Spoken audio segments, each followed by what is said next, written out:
Bonjour à tous les bien-aimés, bonjour au peuple de Dieu, bonjour aux frères et sœurs en Jésus-Christ, bonjour aux chrétiens et aux chrétiennes à travers le monde. Je suis le frère Xavier, serviteur de Jésus-Christ. J'aimerais partager avec le peuple de Dieu, avec les chrétiens, avec les chrétiennes, une révélation de la part de notre Seigneur et Sauveur Jésus-Christ. Et cette révélation concerne l'enlèvement de l'Église. J'ai reçu cette révélation le 12 octobre 2019 et j'aimerais partager avec un bien-aimé parce que cette révélation parle des conditions pour être enlevé ou alors de la condition principale pour être enlevé avec le Seigneur Jésus-Christ. Bien-aimés frères et sœurs, ce que nous devons savoir, c'est que nous sommes enlevés pour aller aux noces de l'agneau, mais pour aller aux noces de l'agneau, il faut que nous puissions avoir la bonne tenue. Parce que les noces de l'agneau, c'est une fête à laquelle nous sommes attendus en tant que chrétiens, ou nous sommes attendus en tant que serviteurs de Dieu. Alors, mais pour arriver à cette fête-là, nous avons besoin d'avoir la bonne tenue. Et cette tenue-là, ce sont des œuvres. Et ces œuvres-là diffèrent, qu'on soit chrétien ou alors qu'on soit serviteur de Dieu. Donc, il y a des œuvres que Dieu attend des chrétiens et il y a également d'autres œuvres que Dieu attend des serviteurs de Dieu. Les œuvres que Dieu attend des chrétiens, ce ne sont pas les mêmes œuvres que Dieu attend des serviteurs de Dieu. Quelles sont donc les œuvres que Dieu attend des chrétiens? Quelles sont donc les œuvres que Dieu attend des serviteurs de Dieu? C'est ce que nous allons voir dans cette révélation. Mais avant cela, j'aimerais d'abord qu'on puisse établir une vérité. La vérité que j'aimerais qu'on puisse établir, c'est que la tenue des noces de l'agneau, c'est-à-dire la tenue qui nous est exigée pour être enlevé avec Jésus dans les cieux et pour participer aux noces de l'agneau, cette tenue-là, ce sont nos œuvres. Et j'aimerais qu'on puisse établir cette vérité en allant dans le livre d'Apocalypse 19 à partir du verset 7 au verset 8. Il est écrit: réjouissons-nous et soyons dans l'allégresse et donnons-lui gloire, car les noces de l'agneau, sont venues et son épouse s'est préparée et il lui a été donné de se revêtir d'un fin lin éclatant pur. Il lui a été donné de se revêtir d'un fin lin éclatant pur. Car le fin lin, ce sont les œuvres justes des saints. Car le fin lin, ce sont des œuvres justes des saints. Ça veut dire quoi? Ça veut dire que pour être enlevé, il faut que tu sois revêtu de certaines œuvres. Mais maintenant, si les œuvres dont tu es revêtu sont des œuvres justes, alors tu seras enlevé dans les airs. C'est ça qui est donc la tenue exigée pour aller à la fête, la tenue exigée pour aller aux noces de l'agneau. Maintenant, voici le songe. La nuit du 12 octobre 2019, le Seigneur m'a fait vivre une expérience dans un songe. Et dans ce songe-là, nous nous retrouvions dans une ville. Nous étions dans une ville et dans cette ville, il y avait beaucoup d'activités. Mais nous avions dans notre pensée que il y avait une fête à laquelle nous devions participer. Mais on ne connaissait ni le jour ni l'heure de la fête. Nous savions qu'il y avait une fête qui devait être organisée dans cette ville, mais on ne savait pas exactement ni le jour ni l'heure de la fête. Et parce qu'on ne savait pas, parce que les gens ne savaient pas le jour et l'heure de la fête, alors les gens ont commencé à vaquer à leurs occupations. Et subitement, à un moment donné, il y a quelqu'un qui est venu annoncer que la fête tant attendue, elle est venue. Et pendant qu'il annonce cela, il fallait maintenant que chaque personne, comme condition, il fallait que chaque personne présente sa tenue de fête pour qu'ils puissent aller à la fête. Et c'est à ce moment-là que les gens vont donc commencer à s'examiner eux-mêmes. Et pendant qu'ils s'examinent, si tu t'examines, tu te rends compte que tu n'as pas la bonne tenue, la tenue exigée, alors tu commences à courir. Donc j'ai vu des personnes qui n'avaient pas la tenue. Ils ont commencé à courir à gauche et à droite.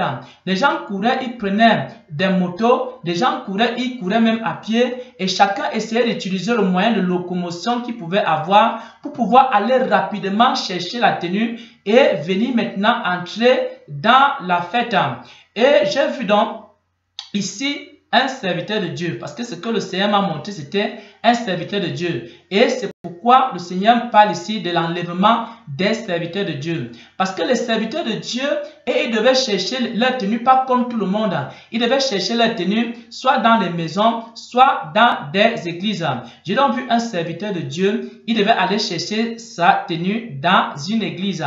Alors, pendant qu'il y allait pour aller chercher sa tenue dans une église, pendant qu'il y allait, alors il y a des femmes qui l'ont trouvé en chemin, couraient pour aller chercher sa tenue. Il y a des femmes qui rencontrent en chemin. Et ces femmes lui disent que non, on peut te donner facilement la tenue. Mais cette tenue-là se trouve dans une église qui n'était pas une bonne église. Mais lui ne savait pas que l'église-là n'était pas une bonne église.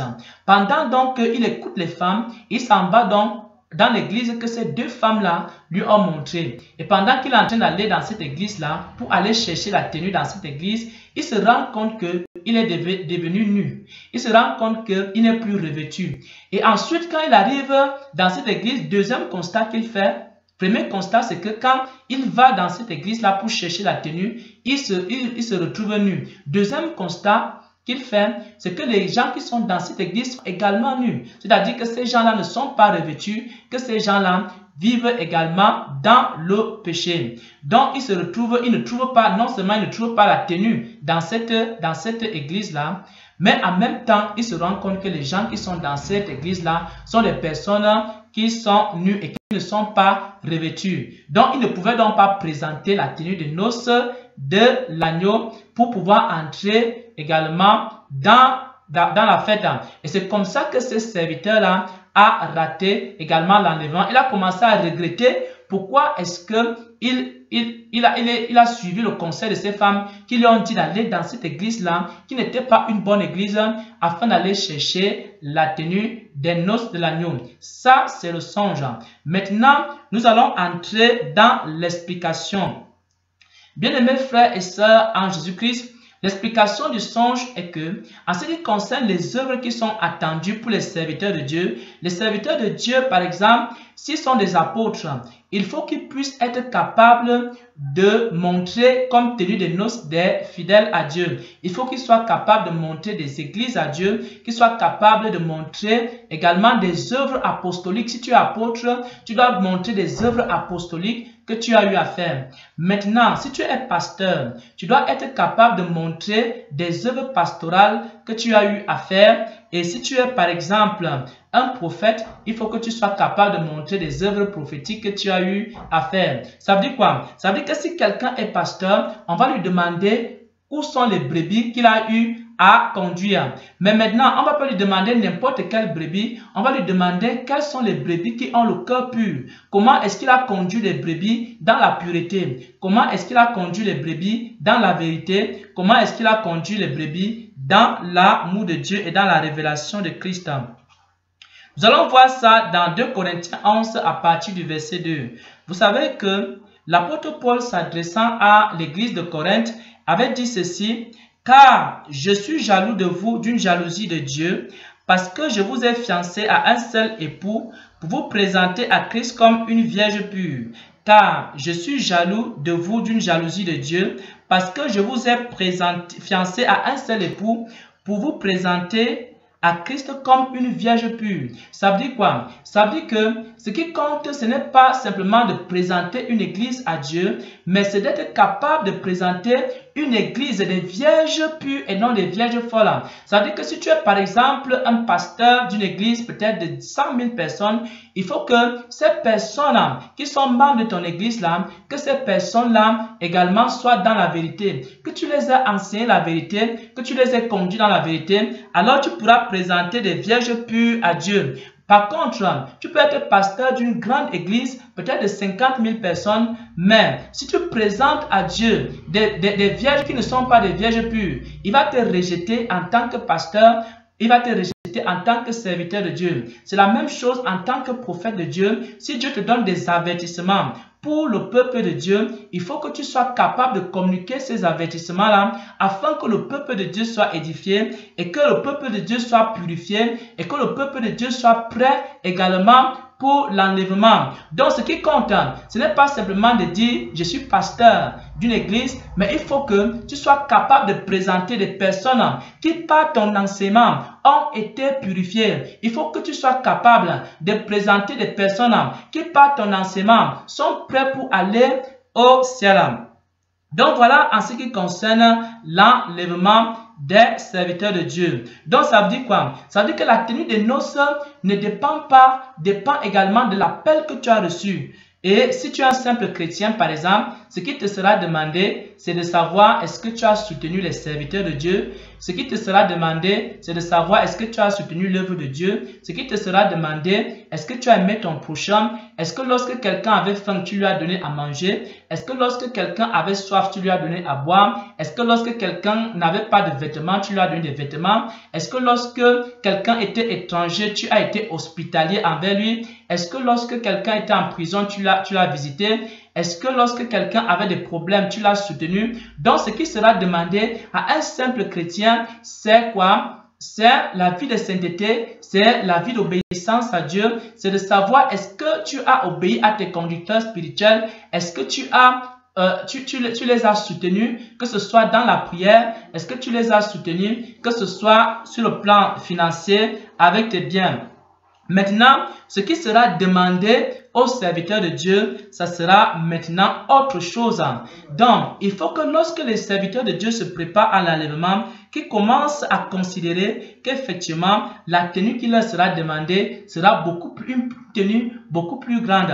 Maintenant, je vais vous donner un exemple. Par exemple, vous voyez l'habillement que je porte ici. Ce qu'on m'a montré dans cette expérience-là, on m'a montré que la tenue que je devais rechercher, c'était une tenue avec des étoiles. Donc, la raison pour laquelle je porte cette tenue, c'est parce qu'on m'a demandé dans cette expérience que j'ai vécue, c'est que la tenue que je devais porter devait avoir des étoiles. Donc, des étoiles, quand vous voyez cette tenue, il y a plusieurs étoiles ici, plusieurs étoiles. Donc, je devais me présenter comme tenue de noces que je devais présenter à Dieu. Ça devait être une tenue avec des étoiles. Ça veut dire quoi? Ces étoiles représentent des âmes. Ça représente des âmes, mais comme ce sont des étoiles blanches.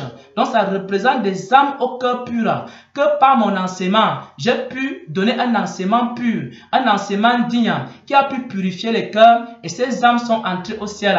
Peut-être si tu es un enseignant de la parole de Dieu, il faut que tu sois capable de donner un enseignement qui va purifier les cœurs et ainsi tu pourras présenter ces étoiles à Dieu comme étant des personnes qui ont été purifiées par l'enseignement que tu as donné. Par exemple, si tu es pasteur, il faut que tu sois capable de paître le peuple de Dieu dans la vérité et non en lui disant des fables, des choses que ses oreilles aiment entendre, mais lui donner également des paroles de vie de manière à pouvoir présenter à Dieu une tenue avec des étoiles. Et cette tenue avec des étoiles représente des âmes qui ont été purifiées par la parole de Dieu. C'est pourquoi les serviteurs et les servants de Dieu doivent donner au peuple de Dieu des paroles qui sont pures, des paroles qui purifient, des paroles qui préparent le peuple de Dieu à l'enlèvement. Voilà donc, bien aimés frères et sœurs en Jésus-Christ, ce que j'aimerais partager ici, c'est l'expérience que j'ai eue et qui concerne l'enlèvement d'église et particulièrement en ce qui concerne l'enlèvement des serviteurs de Dieu. Pour qu'on soit enlevé, on a besoin de faire quoi? On a besoin de présenter une tenue à Dieu. Et cette tenue-là, c'est la tenue des noces. Et cette tenue-là dépend des œuvres que tu as eu à faire. Ça veut dire quoi? Ça veut dire que si tu es par exemple un prédicateur, il y a des gens à qui Dieu va demander des miracles. Il va lui demander, est-ce que tu as manifesté ma gloire dans le monde? Est-ce que tu as manifesté ma puissance dans le monde?